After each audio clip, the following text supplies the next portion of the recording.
রক্ষণাবেক্ষণের অভাবে নারায়ণগঞ্জের রূপগঞ্জের সড়কে লাগানো বেশিরভাগ সৌরবাতি এখন অকেজো। দুর্যোগ ও ত্রাণ মন্ত্রণালয়ের অধীনে উপজেলার গুরুত্বপূর্ণ স্থানে বসানো এই বাতিগুলো আর জ্বলছে না, ফলে বাড়ছে অপরাধমূলক কর্মকাণ্ড। প্রকল্পের এমন দশাকে সরকারি অর্থের অপচয় বলেই মনে করছে স্থানীয়রা। শিয়া বাটার, অ্যালোভেরা ও ভিটামিন ই সমৃদ্ধ লিলি বিউটি সোপ।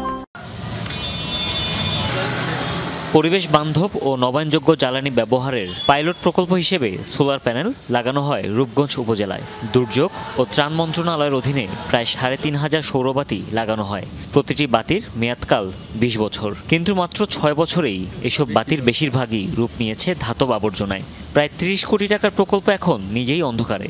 প্রথম যখন সোলার প্যানেল লাগানো হয়েছে আর কিছুদিন পরে এটা বন্ধ হয়ে গেছে।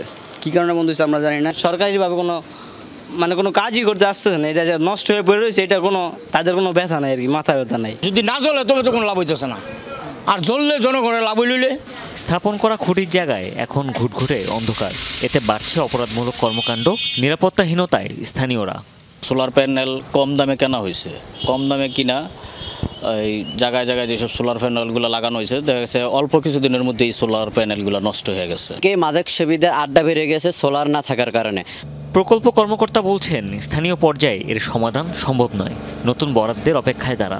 এটার উদ্যোগ তো আমরা এখান থেকে লোকাল অফিস থেকে নিতে পারবো না। যদি মন্ত্রণালয় থেকে উদ্যোগগুলো গ্রহণ করে, সেক্ষেত্রে আমরা সেই রক্ষণাবেক্ষণের উদ্যোগটা বাস্তবায়ন করব।